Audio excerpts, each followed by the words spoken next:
Is this thing on? I think so. Okay, so I've got to tell someone this fucking story. A story that has honestly haunted me to this day. Everything has settled down, and yet this is still something I think about a lot. I won't tell who I am, but I am a 19-year-old girl in college. My college is small, and many people know each other, even from across campus. Every day I have people yell a hello or hey anon from across the way.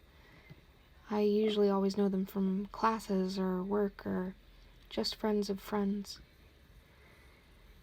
This was a couple weeks ago. I don't mind talking about it, but lately I've just been having these dreams about what could have happened. So, one day, when I was walking to my first class of the day, I heard a man's voice yell out, "Hey there, Anon." I didn't recognize the voice, and when I turned to look at the person, I really didn't recognize him either. He had this shaggy brown hair, and he was really tall, at least 6 feet. I didn't really know what to say. He seemed to be coming my way, so I just threw up a hand and then quickly entered the building. Luckily, my class was pretty much directly in front of me when I entered, and I didn't see the guy. Even then, I think that I felt fear, but I ignored it. I'm an introvert to begin with, so random people typically make me nervous. Maybe I should have listened to that feeling a little closer, but I didn't. So, one day after work, I left with a friend, and we decided to walk to the cafe to get dinner together. This really wasn't anything out of the ordinary. If I didn't go to dinner in the cafe with a work friend, it would be my roommate or my dorm mates. I remember it was really cold, and when we got into the cafe, my face was freezing. My friend told me my hair looked a mess from the wind, and my nose was an extreme red. I mean, I honestly didn't mind it because I love the cold. We pretty much went our ways to get whatever food they had out that day. You know, the usual pizza, spaghetti, chicken, or whatever the fuck. It was kind of always the same, but I mean, I still ate it. Food is food, and to a college student, I can't really argue with it.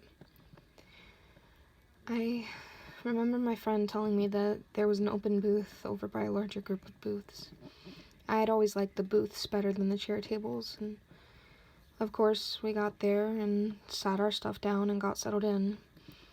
It really hadn't even been I'd say 10 minutes, and that shaggy-haired dude came up to us. He seemed really excited to see me. Too excited, honestly, but I didn't want to be rude. I mean, he seemed nice and casual, and I mean, he looked familiar. He said something along the lines of, "Hey, Anon, you look good," which was a fucking lie. "Can I sit with y'all?" Before I really answered, he moved into my side of the booth. I mean, I gave my friend a sheepish smile, and she kind of looked back at him. She asked him who he was, and he introduced himself as, well, we'll just call him James for this story. "I have a class with Anon. She's really smart," he said. It kind of clicked that I shared a communications class with this guy. He never really said anything in class, but unlike me, I liked the professor, so I often talked and answered questions. Really, the fact that he didn't say anything in class wasn't unusual. The class was mandatory, and there were only really 4 students who ever really talked. James was really close to me the entire time, and I didn't really know him at all. Thinking about it now, it really creeps me out. I guess the only reason I didn't say anything then was because I was so used to people being nice. I mean, again, it was a small campus, so people were typically nice or at least tolerable. But James, he seemed so fake. He was really complimentary and he smiled way too much. My friend would occasionally rub her leg against mine under the table and we'd share a look whenever he'd say something weird. I didn't want to leave too early that day, but something really just creeped me out. I didn't know if it was the fake niceness he gave off or the way he managed to get closer to me every time I moved away. I just didn't like it. My friend and I gave off the excuse that we had homework to do and we left. James didn't leave the table and was texting when I looked at him when we left. My friend walked me to my dorm and I didn't really think much of it. A couple of nights later was when I honestly got freaked out. I'm a bit of a paranoid person to begin with. I mean, any noise outside my dorm really does scare me, and I keep 2 knives in my room at all times. One stays under my pillow and the other at my desk. I know that probably sounds weird, but it makes me feel better. I have a fear of being robbed or someone breaking in and hurting me. I have a habit of not trusting people. Anyways, I was in my room with my roommate. She was on her bed studying at the far end of the room near the windows, and I was at my desk closer to the door. Our rooms are a suite style, so we share a bathroom with my dorm mates. I always kept my fucking doors locked. Always. I lived on the first floor, so I had to worry about the doors and the windows. 2 wooden blocks and a couple of glass panels that kept me away from harm. I heard a knock at the door. I remember looking at my roommate and wondering if she was expecting anyone. She just shrugged and I stood to go get it because I was closer. In that dorm, the doors didn't have any peepholes, so even if I wanted to check through it, I couldn't. I opened the door just a crack to see James smiling this really big, weird smile. My first reaction was to cringe, but I quickly smiled back when I opened the door. He was nice, so I had to at least fake the politeness back. I said something like, "Hey ma'am, what's up?" and tried to keep the door closed enough to where he would stay in the hall. He really didn't seem to get the hint. "Nothing much, but I need to talk to you about that essay we have to write in class. Can I come in?" Now, mind you, it was like really late on a weekday night too, and I had classes the next morning. I was pretty much already in my pajamas too, so I feigned sympathy and said, "Gosh, I would love to, but it's really late and my roommate doesn't like staying up late." That wasn't true in the slightest. My roommate is an intense insomniac and pretty much never sleeps, but I knew she wouldn't mind me using her as an excuse. The look he gave me when I said that was a big red flag. It was like his smile. It morphed into this frown that someone would give to a stinking, rotting corpse. I felt weird, but his intense change of emotions flinched back to overly happy. "That's okay, I guess. Give me your phone number so I can text you the questions." The way he demanded I give him my phone number wasn't a question, and it really annoyed me. I mean, I didn't mind having classmates knowing my number. In fact, that's pretty much normal for me because I'm always in class, and I don't mind helping people out when they need it, but I don't know. I don't know what I was thinking. I really wanted him gone, and the easiest way to get him to go away was to give him my number. Once I gave it to him, I tried my best to end the conversation and close the door, but he kept changing the topic to little light compliments towards me, to looking around the room, and, well, when I finally faked a yawn, he said, "Well, my princess should be getting to bed soon," and started to reach his hand up, like, towards my head. I ducked back really quickly and let out something between a mocking sound of annoyance and a gasp. Princess, that fucking word. He turned around with a chow, and I involuntarily slammed the door shut. My roommate was staring at me with a disgusted look on her face. I mean, she was pretty much thinking the same thing as I was. We talked about James for a little while, and I brought up the fact that I didn't really know the guy too well. Then she asked me, how did he know where I lived? And I actually got really concerned about that. That wasn't something I'd even fucking thought about. This guy I've hardly seen suddenly knows where I stay and now has my phone number. I was really upset about that question, and I think I remember being awake most of the night listening to the sound of buzzes from my phone. He had texted me around 20 times that night. When I checked my phone in the morning, it was different messages to, haha, nice seeing you again, and just wanted to let you know you're a doll for helping me, and even, have sweet dreams, princess. I mean, the messages weren't anything too weird, but they were enough to creep me out, especially with my roommate's questions still lurking in my mind. I continued to go to my classes and my extracurriculars, and, well, I ended up seeing James a lot more. Maybe it was because I had started to look out for him, but it seemed like he just knew where I would be. My job has something to do with the art department on campus, and the area I work in is very familiar to me. When he had started showing up there, I didn't feel good at all. I had certainly never seen him there before, and he was pretty much always there. He seemed to always find a reason to talk to me or distract me from my tasks.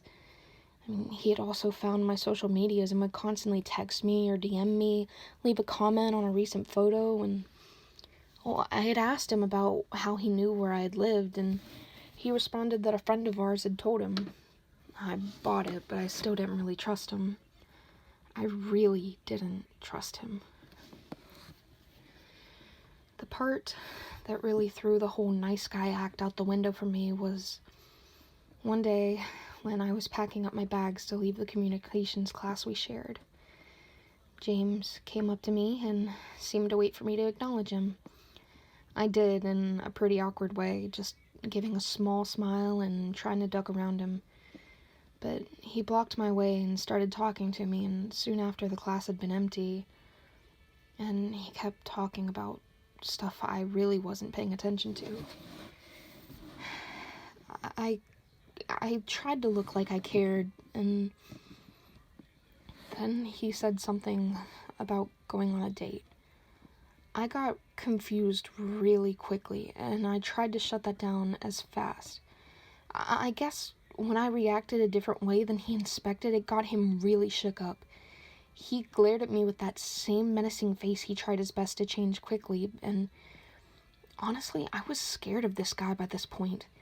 The red flags were bright and blaring as he tried to convince me it would be fun and we'd go out to eat and hang out and fall in love, and all while having this creepy look on his face. I mean, I really was huffy, and I needed to get going because I had work soon after that class was over. No, I don't want to go on a date with you. I don't want to hang out with you. Leave me alone. That was as clear as I could put it, with not only giving him the hint, but the whole answer. After that, I left the class and didn't see him for a while. I honestly thought it was over. He hadn't texted me for a good while, and I hadn't seen him around as much. One Friday night, when my roommate had gone home for the weekend, I was chilling out in our room with the windows open and a couple of fans circulating the air in and out, sitting on the windowsill. I hated the heat, and the freezing cold air from that night was pretty much perfect for me. And I never really kept our windows open like that because my roommate hated the cold. Polar opposites attract, though, because she and I have been friends still to this day, and she believes everything I told her about what happened that night. I think at the time my sweet mates were still out on their way back from a sports game, and I was really all alone. I hadn't thought about that until I heard noises coming from the window. At first, it didn't bother me. Our windows are right beside a walkway that people use literally all the time because it cuts across campus. And, well, it's normal. I had my back to the window, and I could feel the air from the fan blowing towards me, when, all of a sudden, I heard the shuffling again, and the wind suddenly stopped. I looked behind me as quickly as I could and saw James at my window, leaning in and placing the fan on the ground. "What the fuck are you doing?" I yelled, grabbing the knife that was on my desk with my hand, while still facing James. From where I was sitting, I don't think he could see the knife. "I was just walking by and saw you in your room, so I thought I'd stop by and say hello." He looked somewhere between embarrassed to be caught and excited. I felt really scared and disturbed by this boy at this point. Not only knowing where I live, stalking me, forcing me to give him my number, trying to get a date out of me, and pretty much now climbing in my window, all while still trying to force that I'm a nice guy act. He seemed to stare at me for the longest time before peeking around the room. I was alone, and I hoped he didn't know that. He mentioned how it was really clean in the room, and I didn't know how to respond. I mean, what do you say to a creep hanging into your window? I don't know what he planned to do, but what he did next is something that I still have nightmares about to this day. He tried to climb in all the way through the window, saying something like, "Come on, babe, this'll be fun." The way he fucking said it was putrid. That sentence still haunts me to this day. I acted as quickly as I could, first screaming like a fucking banshee, and then sprinting into my dorm mate's room through the bathroom. It was a fucking miracle that they had gotten back around that time. I don't know what I would have done if they hadn't been there. I remember slamming the bathroom door shut and screaming nonsense, somewhere around the lines of, "Some guy was in my room, please, please don't let him get me, fucking help me, please," and crying so hard. One of my dorm mates opened her door after hearing the door in my room slam shut and chased after James, and I just cried on the floor while the other one comforted me and watched the door all at the same time. I sat there for what felt like ages, crying and gripping my knife, while an RA from my floor and the second floor came down to figure out what had happened. Basically, once they found out what had happened, and I explained everything from him stalking me and climbing into my window, I think the female RA understood perfectly what was happening. Campus security showed up soon, and I gave them James's name and description. I was really shaken up that night, and my dorm mates let me sleep on their room floor that weekend until my roommate came back. From what I know, James was kicked out of the college and placed under arrest for a while. Apparently, that wasn't the first time something like that had happened. He'd also been known for assaulting a freshman girl and stalking another junior. I guess third time's the charm when it comes to a disgusting bastard getting what he deserves. I do know that he didn't stay in jail too long, but at least I never had to see him again. I still go to that college, and luckily I still have my friends living with me. Nothing too horrible really happened to me. I'm not quite sure what James had up his sleeve that night, but I don't think I ever want to have found out. Sometimes I wonder what would have happened if my dorm mates hadn't have gotten back on time, and if I hadn't have been fast enough to outrun him. So, creepy guy who stalked me at my college, let's not meet again.